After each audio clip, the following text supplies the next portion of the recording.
A pair of siblings journey into their own dreams to ask the Sandman to grant them the perfect family. Along the way, they run into their old toy, Baloney Tony. Not only should you go ahead and just buy your kids this toy for Christmas because they're going to be asking for it, he is perfectly voiced by our next guest, Craig Robinson. Craig, always good to see you, Likewise. my man. I love that as we were showing that trailer, you were doing the line. You still got it, man. Yeah, it's such a fun movie to be a part of. And it's the cutest movie I've ever been in. I love it, and it's good for your soul. Well, you know, and it's one of those that, you know, sometimes I think of the movies that kids are going to have to, or adults will put on for their kids, and they're like, oh, God, they're going to watch this again. This is not one of those. Like, you'll actually, if the kid wants to watch it over and over again, you'll actually be happy putting this one on. There's definitely some adult lines that's going to make you crack up. Yeah. So, yeah, I think they're going to get a kick out of it. I want to talk about this character, because the moment that I saw sort of this character in the movie, I thought, every kid's going to want this for Christmas. Like, I was like, I really hope Netflix is mass producing these things. They plan on having the plush Baloney Tony doll out for Christmas. Everyone's going to want. I'm sort of curious, what are the rules of, are you allowed to gift someone for Christmas your own character? Would you ever do such a thing? Sure, why not? Yeah. And just look at their faces. To figure that out. I was about to say, everyone for Christmas just gets one of your own.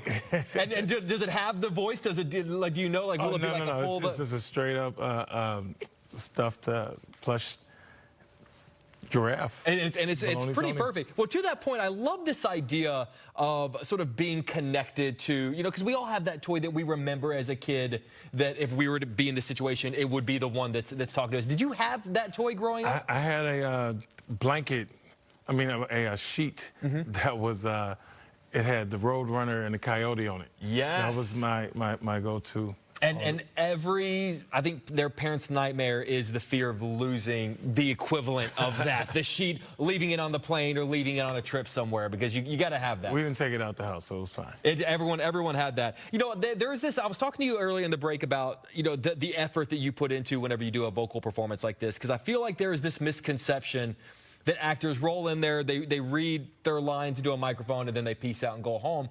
It's a lot more physical than I think people even realize that it is. It's a lot of physicality, but you get a lot of freedom, because it's not the same as just shooting and you have cameras. You know, you're in there, and you're bouncing things off the director because it's just you. It's not you and the other actors. Yeah.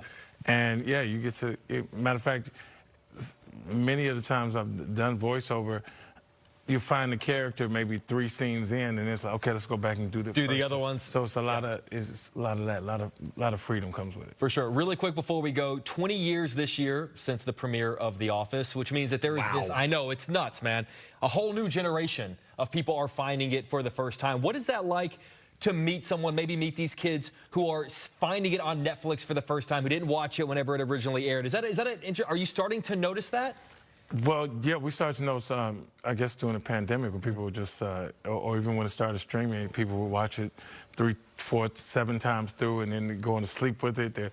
They're bonding with their families with it, and you know, it's like having friends everywhere. You know, it's like somebody always has some positive to say about that. Well, I love the evolution that Daryl had over the course of that show. It's been a couple of years since we said goodbye to the folks at Dunder Mifflin. Any idea where he is right now? Do you think about, is he doing all right? Daryl's doing great, I'm sure. Somewhere, you know, he's a go-getter. So I'm sure he's risen to the top of athlete by now. One of my favorite lines you had in the show is, I believe you told Kelly something along the lines of, you need to access your uncrazy side. Yeah. I tried that line one time. Oh, no.